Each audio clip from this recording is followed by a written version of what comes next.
share this. It will finish soon. My ego, just imagine, we have crude oil in abundance. Yes, sir. But we are not refining it. They will not take this crude oil out to these European countries. Yes. One refining, they would take it out at a very cheaper rate. One refining, at exorbitant rates. You know, that's how they are running it. How can that be a future of a country? How is that like something anybody will be comfortable with, Baba? My ego. In fact, only agbara. You know, they used to tell me that traveling is part of education. Not until I left Nigeria. It's true. It's true. And I started saying things. Elizabeth line, 115 billion pounds project. About money. Elizabeth line. But they pay at one to do a lot of opportunity. My only agbara. Wow. When you now look at all those things, and they say it's 15 billion pounds. Like you said, right? And you're like, yeah. This is so great. 15, how much did you say it is? 15 billion? Or how 15 billion. 15 billion. How much did they say Bokwari printed? $50 billion. That should be about 20. Imagine, if they took just $20 billion from that 50 billion he printed, that means they will comfortably build Elizabeth line in Nigeria that can link the East to the West concept, Baba. My ego, 100%. But where is that money today? Yeah. Gone. Where is it? I didn't mean that even they are even stealing this money. I didn't mean they are stealing this money, you know, to fix our healthcare, infrastructure. At least you see that things is working, you know. Okay, imagine now in UK here, or even in America. In the next 5 to 10 minutes, ambulance still land, man. I'm just looking at some people. Sharply. First, you will okay, my ego, let me. Police will be there in about 2 minutes max. In order to quickly inform the guard and all of that, and ambulance will be there in about 5 minutes. You collapse on the road. You better collapse you may collapse in the house and wait for 1 hour, 2 hours before they come for delay.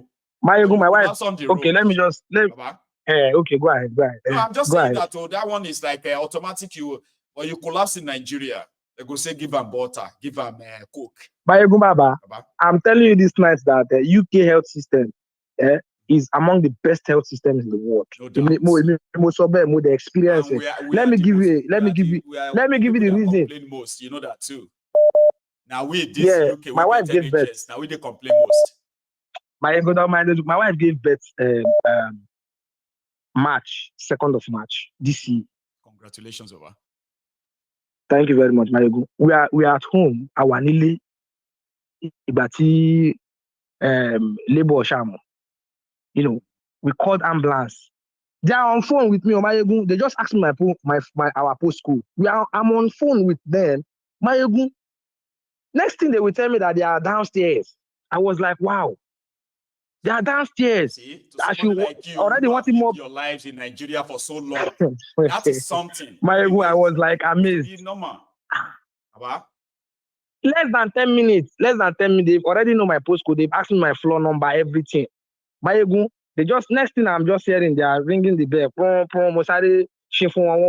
Next thing, third floor, want one bed. They are in my house. Ambulance land. Want to be at the hospital. Like that moment. When she want to deliver, I'm there. I saw I'm the one that used scissors to cut my child's umbilical cord. Wait now. There's something I want you to bring out of there and say. The moment the ambulance came in, did you not notice that you are not really scared or worried that your wife is about to have a baby? In fact, the confidence, the happiness and confidence is 100%. Like that, like no fear, no nothing. You're just speeding your time. Yeah, but Alhamdulillah, she's in a safe hand. You know, so why can't we have that in that place? Why? Let me bust your bubble again. You know, the ambulance man, when we are on our way to the hospital, the man was even playing with me that if the baby comes out, he's going to catch it. One of the paramedics. He's saying, that it happens. That it happens. That like a month. Yeah, making my wife happy, making me happy to like cracking us up. You know, he said like a month ago that a lady wanted to deliver, that they just came to the house like this, that on their way, that the lady delivered on the way in the ambulance. I mean, that happens in the ambulance. Okay. I know. After my wife finished delivering, my Timogi umbilical cord. My come and look at doctors. Mori Chinese, Mori India, Mori different countries doctors. I was just like, hey, if not Nigeria, if not Nigeria, they go push you outside. My they will chase you outside. Now. Wait, you go call ambulance, or somebody go call ambulance. Ambulance can't take mistake there outside. Now you go to ask the neighbor, why did you call ambulance? Who I don't get money to carry any, you know what I mean? Yeah, exactly. At least they will say, God knows how much this one will cost you. To use ambulance, take your wife to give birth, right? How much did that one cost you? Bayegu, let me now bust you again. Bayegu, my son was asking me one day that Daddy, what is mosquito? I'm 4 years old. Money, mommy, all I need your mosquito. Amen. You know, you're talking about malaria. I watch your afternoon broadcast. You talk about malaria, the Africa, that people are still suffering from malaria. More relate or more around. I'm 4 years old. Don't be me, Daddy. What is mosquito? Killing the mosquito. I'm saying never go to mosquito jẹ mí last. Thank you so much, Baba. Let me take another one. If I keep talking, am I going to carry the conversation? Let me just give someone else opportunity. God bless you. Take care. Thank you so much. Okay. And send me where to the. You're welcome, Baba. We want. Is that a boy or a girl? It's a girl. It's a girl. Okay, you man. Thank you so much. Okay. Have a good one, Baba. You're welcome, Baba. Yeah. Now I have another caller on the line. You two can be part of that, okay? And after the greetings, let's go straight to it so we can have more and more people on there, all right? Hello. Hello, Mr. Mayegun. Good evening. Good evening to you. How are you? You know, a very quick one. So, you know, they are talking about crude oil. There's no crude oil in Nigeria. All these companies, they've already bought them. That's why all these Niger Delta people, they have to tap from the ones that are supposed to be, that are expected to have been sold. Right? So and then it is only the government that knows about it. It is them, the government, they are stealing what they've agreed to have sold, right? Yes. To all this. People need to understand that Nigeria is not really the owner of the crude oil. Exactly. Most of it have been sold and the money have been collected. Yes. You know? Because àwọn ọmọ tí ò rọlárí, àwọn ọmọ tí ò rí ọlárí, àwọn Nigeria tó ń pè àwọn ní elite, they've sold it for little. That is what Qatar and all these Arabian countries never did, because they have pride, because they have value, because they have culture. They know who they are. They don't sell things. They don't. That is their right, and it should be valued in the highest birthrights. That they cannot let anybody just fritter away. Yes. But Africans sold theirs, especially these Nigerians, right?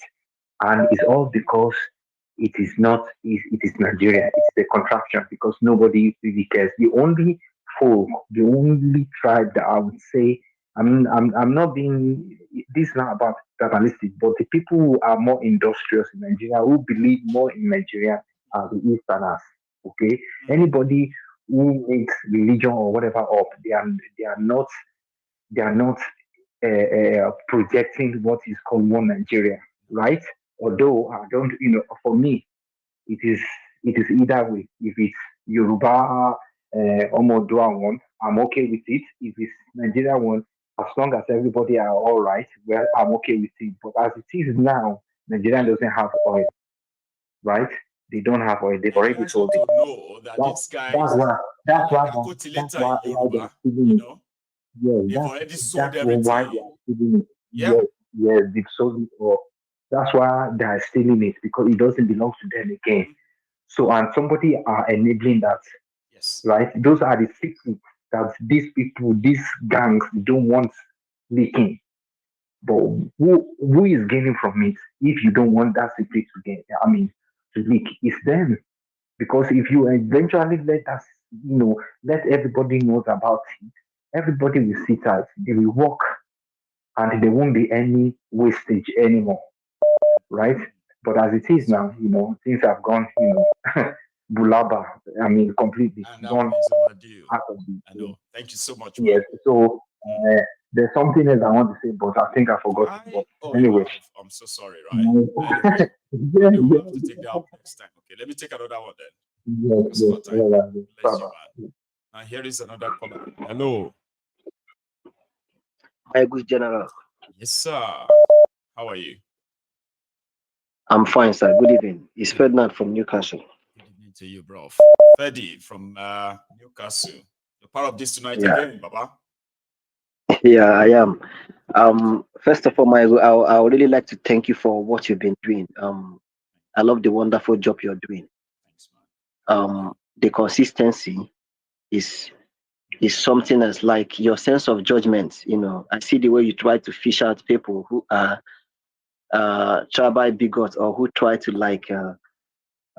their narrative and agenda for calling. No, I you really know want to who has commend you for that because prejudices, right? I it's, don't it's, have any problem exactly. with people's prejudices, okay? But sometimes when you're Yeah, projecting some of them in a way that is injurious to other, it is time for us to stop yeah. many of them now.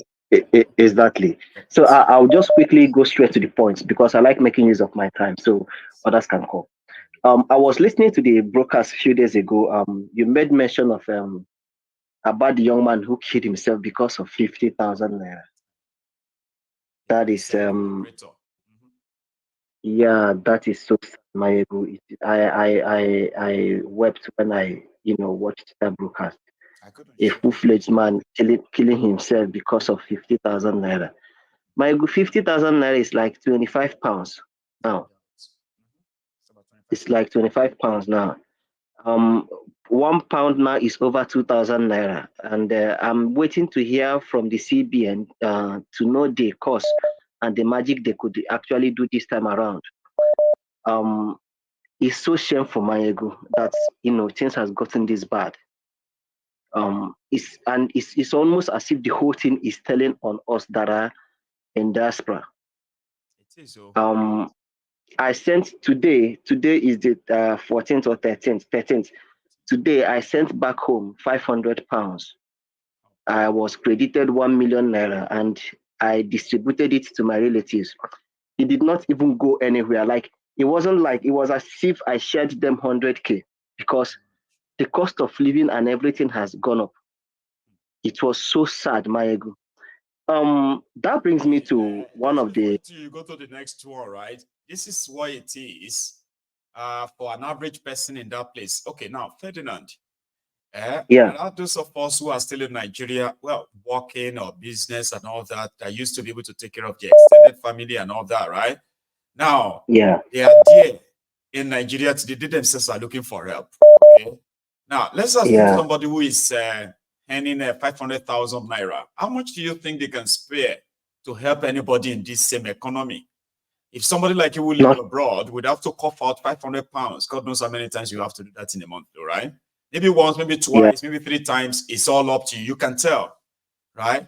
Imagine yeah, somebody who is yeah. now earning 500,000 in Nigeria. How are they really surviving? They are not survive. The worst part, that's what I'm trying to tell you. I sent 1 million naira. I transferred the money to my account. Then from my account, I was distributing it to them. Some 200, some 300, some 100.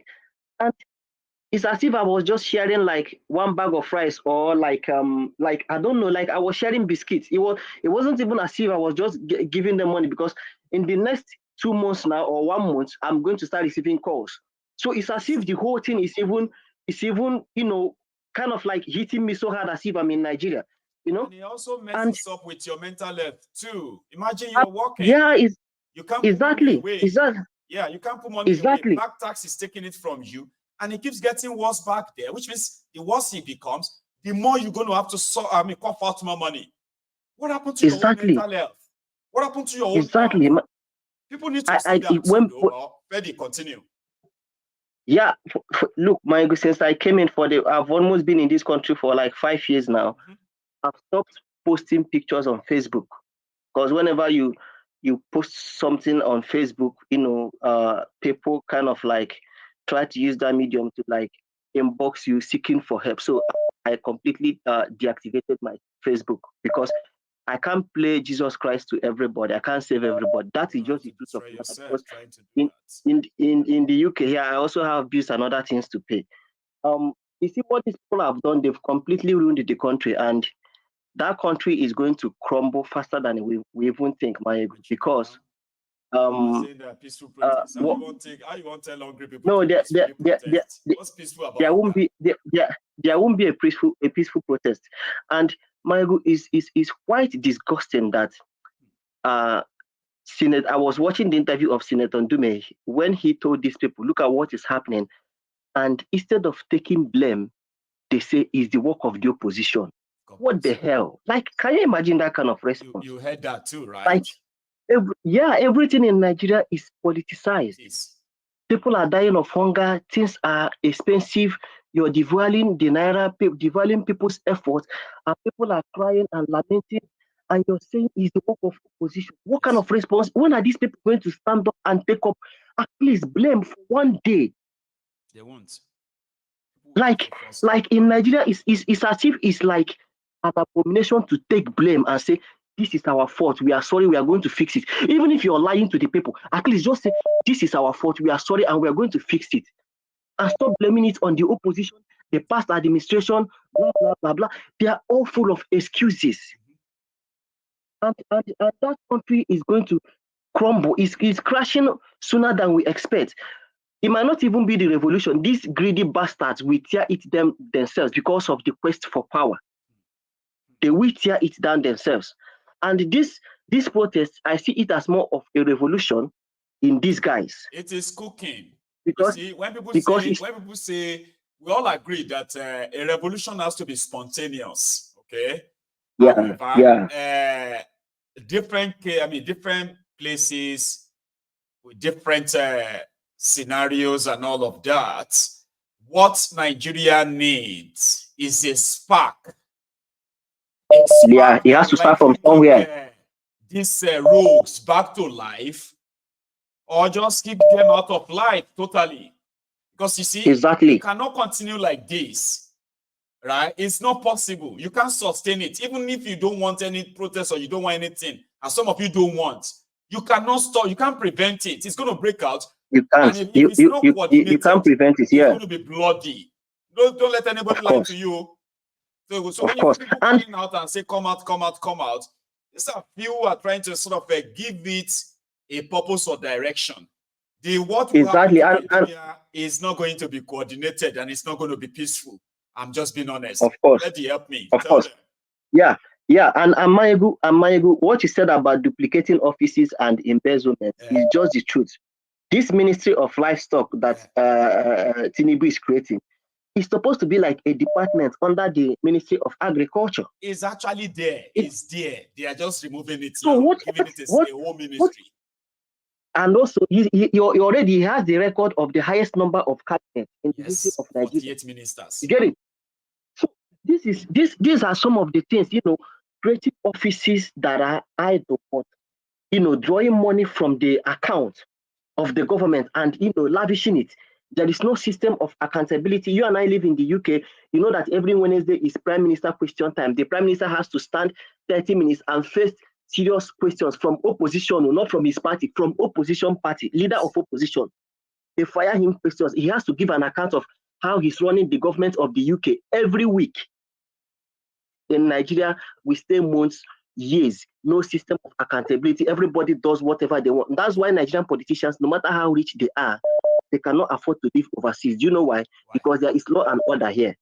Because you cannot actually use the police or the military to intimidate or harass anybody. Here, if you have 6 cars, 5 cars, 20 cars, you all pay taxes for them, national insurance for them. You all make sure that you service them at the appropriate time of the month. You get MOT for them. So the cost of having too many cars here is quite expensive. let alone flying private jets. So that kind of corruption that runs in Nigeria is not going to allow them, which they are so used to, it's not going to allow them to live overseas. That's why no matter how rich they are, they all prefer to live in that contraction, that slump. And just opt out you get it for their medical checkup. They just come here for their medical checkup and then they go back. Just keep up the good work you're doing, my good. Thank you very much for your time. God bless I appreciate it. Okay, and for your contribution as well. Right. Okay, stay safe, man. You're welcome. Now that's Ferdinand from Newcastle. Here is another caller. Hello there. Hello, my Baba. The gladiator. Preacher son, is that you? Yes, sir. Baba, good enough that you make it to the program tonight. Well, even though I'm actually a very passive observer, I watch every show. I don't miss any, but it's just not in my part to always call. I love to observe from behind the scene. That got you to be like, you know what, I'm going to call tonight. That happens sometimes. Well, yes. Thank you so much. I love what my ego is saying. I mean, you get the heart, just say, I'm going to call him. So I must have. I mean, I've always,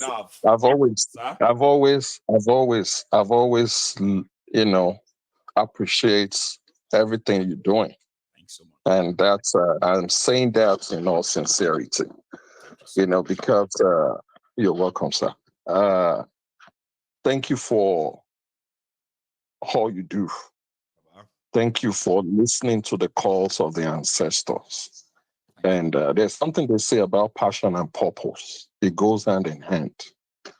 I want to believe you are living in your purpose to be the liberator to be one of the light bearers for our generation. And they say once you find your purpose, you discover your purpose, there's always that tremendous passion for you to live in that purpose.